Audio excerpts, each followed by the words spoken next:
अथ तर्पण प्रयोग, तर्पण भी प्रतिदिन जो है करना चाहिए, तर्पण का भी विधान है। तु तर्पणंत शुचि कुर्यात् प्रत्यहम स्नातको द्विजः। तर्पणंत शुचि, तर्पण जो है प्रतिदिन शुचि अवस्था में करना चाहिए। स्नातको द्विज, स्नातक द्विज को करना चाहिए। देवेभ्यश्च ऋषिभ्यश्च पितृभ्यश्च यथाक्रम, देवताओं का तर्पण देवताओं के लिए, ऋषियों के लिए और पितरों के लिए जो यथाक्रम करना चाहिए, ऐसा शातातप का वचन है। शूद्रोदकैर्न कुर्वीत तथा मेघाद विनिश्रुतैहि, हमने पूर्व में पढ़ा कि शूद्रोदक से नहीं करना है, और मेघाद विनिश्रुतैहि, जो मेघ से आया हुआ जल है उससे भी तर्पण नहीं किया जाता है, निषिद्ध है। ये वायु पुराण का वचन है। इस प्रकार से तर्पण प्रतिदिन क्रियमान होता है। उसके लिए भी आचम्य, वो तो सदोपवीतिना भाव्यम इत्यादि तो वचन है ही, उपवीत तो रहना ही है, शिखाबद्ध शिखा रखनी ही है, फिर आचमन करना है। पूर्वाभिमुख उपविष्ट, उपवीति संकल्पम कुर्यात्, पूर्वाभिमुख बैठ करके वो जो है उपवीति संकल्प करे। अद्य पूर्वोच्चारित एवं गुण विशेषण विशिष्टायाम शुभ पुण्यतिथौ ममोतपात सकल दुरितक्षयाय ब्रह्मावाप्तयै देवर्षि मनुष्य पितॄणां स्वपितॄणां च तर्पणमहं करिष्ये। इस प्रकार से संकल्प करना है। इति संकल्प्य, इस प्रकार संकल्प करते हुए, ताम्र पात्रे, तांबे का पात्र हो, उसमें श्वेत गंध यवाक्षता श्वेत सुगंधित पुष्पाणि तुलसी दल सहितानि, श्वेत गंध अर्थात चंदन आदि हो, यव जौ होने चाहिए, अक्षत चाहिए, और श्वेत सुगंधित पुष्प चाहिए, तुलसी दल सहित जो इनको रखना है। तथा और प्रादेश मात्र प्रमाणान प्रागग्रान त्रीन कुशान स्थापयित्वा, प्रादेश मात्र प्रमाणान, प्रादेश मात्र प्रमाण से आपको क्या रखना चाहिए? प्रागग्रान, जिनके अग्रभाग पूर्व की ओर हो, ऐसे 3 कुशाओं को वहां स्थापित करना है। तर्पणार्थे उदक पूरणम, अब तर्पण के लिए उदक पूर्ण, जल को पूर्ण करना है, तो क्या कहना है? आगच्छन्तु महाभागा, आगच्छन्तु महाभागा, विश्वे देवा महाबलः, विश्वे देवा महाबलः, ये तर्पणेऽत्र विहिताः, ये तर्पणेऽत्र विहिताः, सावधाना भवन्तु ते। सावधाना भवन्तु ते। ब्रह्मादयो देवता ह्यागच्छेह तिष्ठ गृणीध्वमेतान् जलांजलिम, ऐसा भी कहना है। अग्रैस्तु तर्पये देवान मनुष्यान कुशमध्यतः, पितृम स्तु कुशमूलयाग्रैर विधि कौशै यथाक्रम, कुशा के अग्रभाग से देवों का तर्पण करना चाहिए। मनुष्यान कुशमध्यतः, और मनुष्य के कुश के मध्य से जो है तर्पण करना चाहिए, तर्पण का विधान। पितृस्तु कुशमूलैर, पितरों के लिए कुशमूल से तर्पण करना चाहिए। विधि कौशे यथाक्रम, इस जो है कुशा में ये विधि जो है यथाक्रम जानना चाहिए। और जलांजलि लीजिए। इत्यावाह्य, इस प्रकार से आवाहन करते हुए, देवतीर्थेन, देवताओं के लिए तर्पण कहाँ से करना है? देवतीर्थ, हाथ में देवतीर्थ से कुशा के अग्रभाग, ठीक है, तो कुशा के अग्रभाग से देवतीर्थ से करना है। तो कहा कि कनिष्ठ देशिन्यंगुष्ठमूलान्यग्र अंकस्य च प्रजापति पितृ ब्रह्म देवतार्थान्यनुक्रमात्, ये तीर्थानी जो होती है अग्रभाग से देवतीर्थों का जो है ये रहता है, और पितृतीर्थ रहता है। इस प्रकार से जो हम देते हैं, पितरों को तो यहाँ से देते हैं, देवताओं को, ऋषियों को मध्य से भी हम देते हैं। तो इस प्रकार से जो है ये जो है करना चाहिए। देवतीर्थ से पात्रांतरे, दूसरे पात्र में, कि पात्राद वै जलमादाय शुभे पात्रांतरे क्षिपेत, पात्र से जल लेना है, दूसरे पात्र में उसका क्षेप करना है।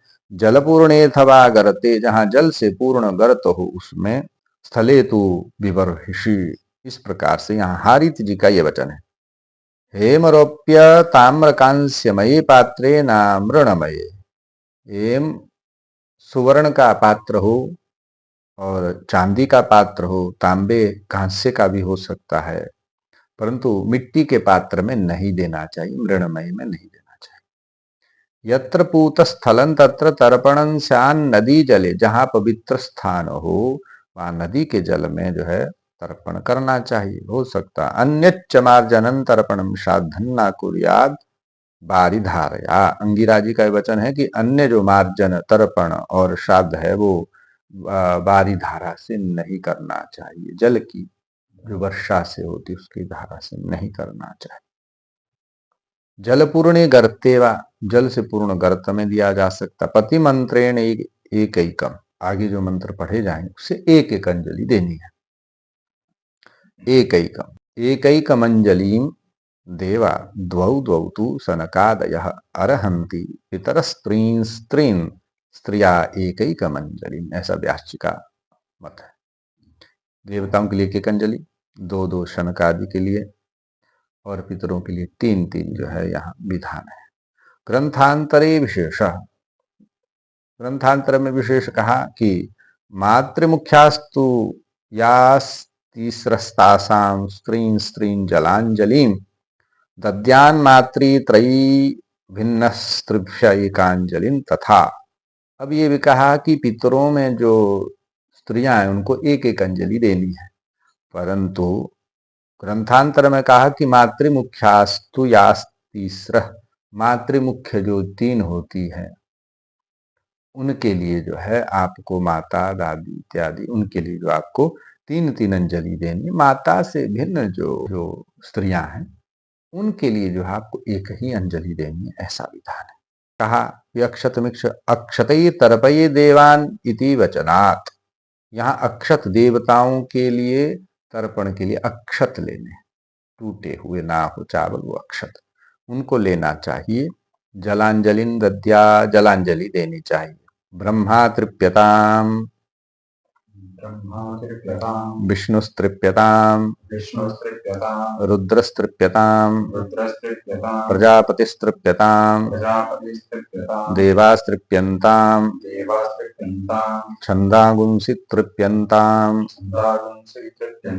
वेदास्तृप्यन्ताम ऋषिजस्तृप्यन्ताम पुराणाचार्यास्तृप्यन्ताम गंधर्वास्तृप्यन्ताम इतराचार्यास्तृप्यन्ताम संवत्सरः सावयवस्तृप्यन्ताम दिव्यस्तृप्यन्ताम अप्सरसस्तृप्यन्ताम देवानुगास्तृप्यन्ताम नागास्तृप्यन्ताम सागरास्तृप्यन्ताम पर्वतास्तृप्यन्ताम सरितस्तृप्यन्ताम मनुष्यास्तृप्यन्ताम यक्षास्तृप्यन्ताम रक्षागुंसी तृप्यन्ताम पिशाचास्तृप्यन्ताम सुपर्णास्तृप्यन्ताम भूतादि तृप्यन्ताम पशवस्तृप्यन्ताम वनस्पतयस्तृप्यन्ताम औषधयस्तृप्यन्ताम भूतग्रामश्चतुर्विधस्तृप्यताम,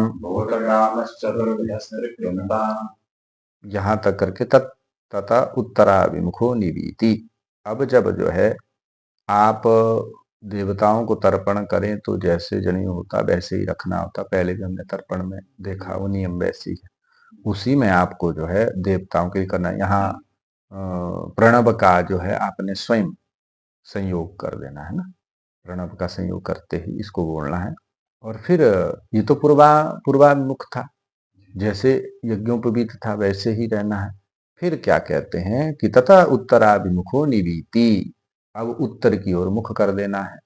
उत्तर की ओर मुख करके, क्योंकि सनकादि ऋषियों के लिए देना है तो उत्तराभिमुख दिया जाता है। और निवीति होना, यहाँ देखेंगे कंठालंबितं चैव ब्रह्मसूत्रं यदा भवेत् तन्निवीति मिति ख्यातम शस्तम कर्मणि मानुषे। अब निवीति कैसे होता है? जनेऊ को यथा जैसे हम रखते हैं बाएं कंधे के ऊपर, दाएं कंधे के नीचे, देवताओं के लिए ही जो नित्य हम रखते हैं यज्ञोपवीत धारण की जो विधि, वही ये तो उपवीति है। इसकी क्या संज्ञा है? उपवीति। अगर उपवीति कहा तो इसका अर्थ कैसे? जैसे हम यज्ञोपवीत रखते वैसे। निवीति कहा तो निवीति कैसे होता है? तो निवीति कहा कि कंठालंबितं चैव, माला की तरह कंठ में उसको लंबित कर देना यज्ञोपवीत को। ठीक है। ब्रह्मसूत्र यदा विविध, जब ब्रह्मसूत्र अर्थात जनेऊ होता है, तन निवीति मिति ख्यातम, उसको निवीति कहा गया है। शस्तम कर्मणि मानुषे, मानुष कर्म में उसको जो है प्रशस्त कहा गया है। तो ऐसे निवीति होकर के आपको उत्तराभिमुख बैठना है। फिर जो है आवाहन करना है सनक आदियों का, व्याहृतियां स्वयं लगा करके वहां सनकादय सप्तमनुष्या इहा गच्छन्तु इह तिष्ठन्तु गृह्णन्तु एताञ्जलि जलांजलिन इत्यावाह्य उदग्रान कुशान दक्षिण हस्तस्य, उनका आवाहन इस प्रकार से आवाहन करना। आवाहन करने के बाद उदग्रान कुशान, कुशों का जो भाग कहाँ रखना चाहिए? उत्तर की ओर। उत्तर की ओर अगर भाग रहेगा तो उत्तर की ओर अगर भाग कुशान, दक्षिण हस्तस्य, दक्षिण हाथ के कनिष्ठिका अनामिका मूल प्रदेशे, कनिष्ठिका और अनामिका मूल प्रदेशे धृत्वा, तो उसको धारण करते हुए प्रजापति तीर्थेन, प्रजापति तीर्थ से जो है यवमिश्रौ द्वौ द्वावंजलि कुश मध्य तो दद्यात, कुश के मध्य से देनी है। कुश के मध्य से आपने प्रजापति तीर्थ से यव मिश्रो, क्या डालना है उसमें? यव डालना है, जौ को डालना है। देवताओं के लिए अक्षत और उन मनुष्यों के लिए जो है यव डालना है। दो दो अंजलि देनी है। कहाँ? कुश के मध्य भाग से दो दो अंजलि देनी है। दद्या सनकस्त्रिप्यताम सनंदनस्त्रिप्यताम सनातनस्त्रिप्यताम कपिलस्त्रिप्यताम आसुरिस्त्रिप्यताम बोडुस्त्रिप्यताम पंचशिकस्त्रिप्यताम। यहाँ जो है दो दो अंजलि इनसे देनी है। प्रणव को स्वयं लगा देना इसमें और लगा करके दो दो अंजलि उत्तराभिमुख देनी है। फिर ततो दक्षिणाभिमुख, मुख किस ओर करना है? दक्षिण की ओर। पातित वामजानु अपसव्यम विधाय, पातित वामजानु, बाएं जानु को, घुटने को धरा पर लगाना है, भूमि पर लगाना है, उसको नीचे रखना है। और अपसव्यम, सभ्य और अपसभ्य, सभ्य तो होता उपवीति, यथा रखा है। जितने भी देवताओं के कार्य होते वो सभ्य रूप से ही करने चाहिए। पितरी के जितने भी कार्य वो अपसभ्य रूप से होते। इसका अर्थ क्या हुआ कि यज्ञोपवीत को दाएं कंधे के ऊपर लेना और बाएं कंधे के नीचे लेना, ये क्या है? यह अपसभ्य हो करके आपने जो है फिर उन कव्य वालनादि पितरों का आवाहन जो है करना है। पहले आवाहन करना है। तानेव दर्भान, वही दर्भ जो आपने लिए उन्हीं दर्भ कुशों को लेना है। दक्षिणाग्र मूलान, उनके जो है मूल, उनको अग्र को जो है दक्षिण की ओर करना। अग्रभाग कहाँ रहना चाहिए? दक्षिण। मूलान द्विगुणी कृत्य तेषा मध्य, और उनका द्विगुणी कर देना। मूलान, उनके मूल को द्विगुणित कर देना है। तेषाम मध्यम, और उनके मध्य को वाम हस्तस्यांगुष्ठ तर्जन्यंत्रे धृत्वा, अब उनके मध्य को जो है वाम हाथ, बाएं हाथ के अंगुष्ठ और तर्जनी के मध्य में धृत्वा, धारण करके, मूलाग्राणी दक्षिण हस्तस्यांगुष्ठ तर्जनी मध्य देशे कृत्वा, मूलाग्र को कहाँ करना है? मूल के अग्र को दक्षिण हस्त और अंगुष्ठ के तर्जनी मध्य प्रदेश में करके, पितृतीर्थे न, पितृतीर्थ से जो अंगुष्ठ मूल से जो है पितृतीर्थ से द्विगुण गुणदर्भ कृष्ण तिल मिश्रिता स्त्रीं स्त्रीं जलांजलिन दद्यात। द्विगुण दर्भ जो किया है उससे कृष्ण तिल से, तिल कौन से लें? तिल दो है, श्वेत भी है, कृष्ण भी है, तो इसमें हमने पितरों के लिए कृष्ण तिल लेने हैं। कृष्ण तिल ले करके उससे मिश्रित जल से कितनी कितनी अंजलियां देनी है? 3-3 अंजलियां हमने यहाँ जो है देनी है। कव्यबाड नलास्तृप्यंता द्रव्यवाडनलास्त्रिप्यन्ताम् अर्यमणस्तृप्यंता हर्यमणस्त्रिप्यन्ताम् अग्निश्वात्ताः पितरस्तृप्यन्ताम् अग्निश्वाताः पितरस्त्रिप्यन्ताम् सोमपाः पितरस्तृप्यन्ताम् सोमपाः पितरस्त्रिप्यन्ताम् बर्हिषदः पितरस्तृप्यन्ताम् बर्हिषदः पितरस्त्रिप्यन्ताम् स्वचतुर्दश यमा यागच्छन्त्विह तिष्ठन्तु गृह्णन्त्वेताञ्जलाञ्जलीन्। चतुर्दश जो यम है उनके लिए भी यहाँ जो है जलांजलि देनी। इसी प्रकार इत्यावाह्य दिव्य पितरी बत तर्पयित, दिव्य पितरियों की तरह ही यहाँ जो है तर्पण करना चाहिए। यहाँ दिया है यमाय नमः, धर्मराजाय नमः, मृत्यवे नमः, अंतकाय नमः, अवैवस्वताय नमः, कालाय नमः, सर्वभूतक्षयाय नमः, औदुम्बराय नमः, दधनाय नमः, नीलाय नमः, परमेष्टिने नमः, वृकोदराय नमः, चित्राय नमः, चित्रगुप्ताय नमः। इस प्रकार से यहाँ तक करना होता है। फिर जीवित पितृ का एतावदेव तर्पणं कुर्यात मृत पितृकस्तु। अब जिसका पिता जीवित हो उसको तो यहीं तक करना। कुछ ये कहते हैं कि भाई पिता जीवित है, हमें तर्पण की आवश्यकता नहीं। नहीं, तर्पण तो उसको भी करना, यहाँ तक उसको तर्पण करना ही है। जो ये यम का है, यहाँ चित्रगुप्तांत जो है तर्पण करना चाहिए। जिसके पिता जीवित है उसको चित्रगुप्तांत तक प्रतिदिन तर्पण का विधान है। जिसके पिता जीवित नहीं है तो उनको क्या चाहिए? उनको यहाँ से आगे का जो तर्पण बताया जा रहा है वो भी नित्य करने का विधान है। तो उनको क्या चाहिए कि वो जो है उनका आवाहन करे, और आवाहन करके जो है 3-3 जलांजलि उनको भी देना है। आवाहन करके 3-3 जो है उनको तर्पण करना है। उनका गोत्र का उच्चारण, जैसे अमुक गोत्र असमत पिता, पिता के लिए अमुक शर्मा वर्मा इत्यादि जो है उस आधार पर लगाना। तो पितृ के लिए, क्योंकि तर्पणे पितृणाम अनुक्रम ताताम्बा तृतीयम सपत्न जननी, सपत्न जननी। अब तर्पण का क्रम क्या है कि तर्पणे पितृणाम अनुक्रम, तर्पण में पितरियों का अनुक्रम कैसा है? इनको जो है यहाँ से पिता से लेकर 3 पीढ़ी सपत्नी सहित जो है करना चाहिए। यहाँ पूरा जो है यहाँ, और माता महादि त्रयम, ऐसे ही नाना कुल के भी 3 सपत्नी सहित 3 पीढ़ी तक करना चाहिए। इस प्रकार से इन्होंने यहाँ का सदगुरु के लिए भी कहा, शिष्य इत्यादि के लिए भी जो है यहाँ कहा है। तो वसुस्वरूप तृप्यताम, इस प्रकार से इदं जलम तस्मै स्वधा नमः, इस प्रकार से किया जाता है। 3 बार देना है। इसी प्रकार से अन्य जो जो यहाँ कहें उनको भी जो है यहाँ देना चाहिए। अथांजलि दानम, फिर अंजलि दान किया जाता है। जो भी कुल में जो बांधव है, अन्य जन्म में बांधव है, उनकी तृप्ति के लिए किया जाता है। ये बांधवा बांधवा ये अन्य जन्मनि बांधवा ते सर्वे तृप्तिमायान्तु ये स्मत्तोयाभिकांक्षिणः। भाई इस जन्म में जो हमारे बांधव थे, अन्य जन्म में जो हमारे बांधव हैं, अभी भी जो हमसे जल की जो है कांक्षा कर रहे हैं, इच्छा कर रहे हैं, वो इस हमारे द्वारा दिए गए जल से तृप्त हो जाए। फिर कहा आब्रह्मस्तव पर्यंतम देवर्षि पितृमानवाः तृप्यन्तु पितरः सर्वे मातृ माता महादयः। कि आब्रह्म स्तव पर्यंत जो जितने भी देवर्षि पितृमानव है, तृप्यन्तु पितरः सर्वे, सभी पितर तृप्त हो जाएं।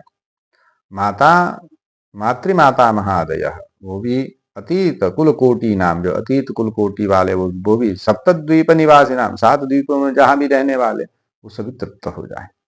आ ब्रह्म भुवनान लोकान निरमस्तु तिलोदकम इत्यंजलि त्रयन दत्वा, ये 3 अंजलियां भी आपको देनी है अलग से। फिर अग्निदग्धाश्च ये जीवा ये प्यदग्धा कुले मम भूमौ दत्तेन तृप्यन्तु तृप्तायान्तु पराम गति। अग्नि इत्यादि से जग दग्ध हुए हो कभी कुल में, और किसी प्रकार से अगर उनका नाश हुआ हो, उनके लिए भी जो है जलांजलि दी जाती है। इस प्रकार से इस मंत्र से भूमि में एक अंजलि देनी चाहिए।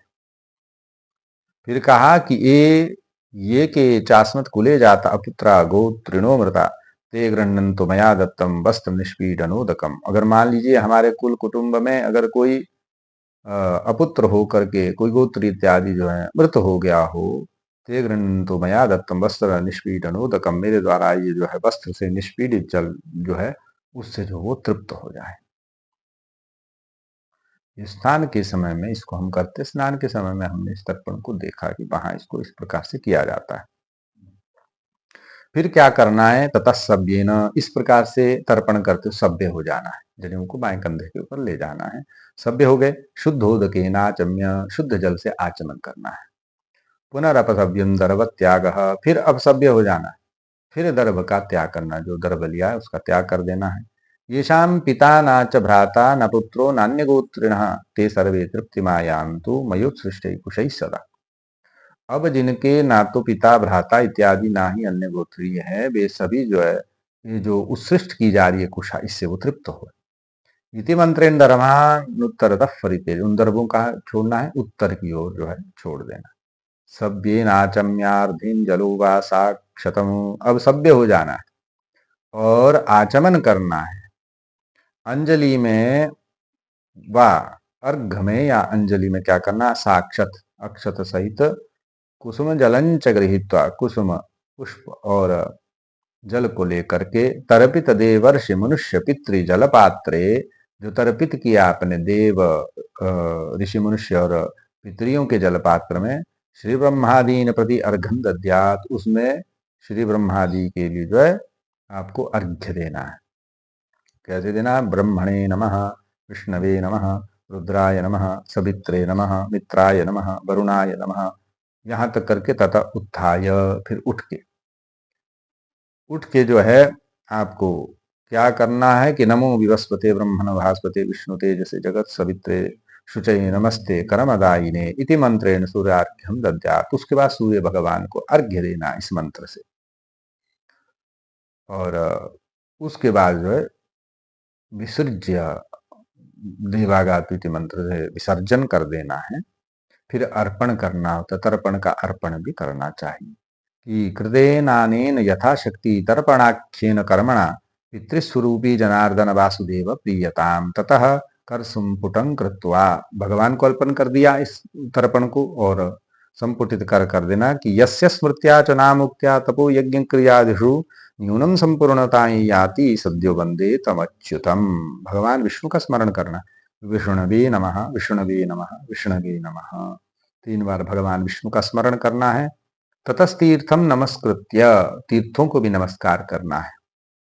तीरम प्रक्षाल्य प्रदक्षिणं कृत्वा गृहमागत्य षोडशोपचारैः दशोपचारे पंचोपचारे व देवा देव पूजा कुर्यात्, फिर देवता की पूजा कर, तर्पण आदि इतना सब कर्म करने के बाद फिर देवता का पूजन होता है। तो इति तर्पण प्रयोग, इस प्रकार से तर्पण प्रयोग जो है यहाँ कहा गया है।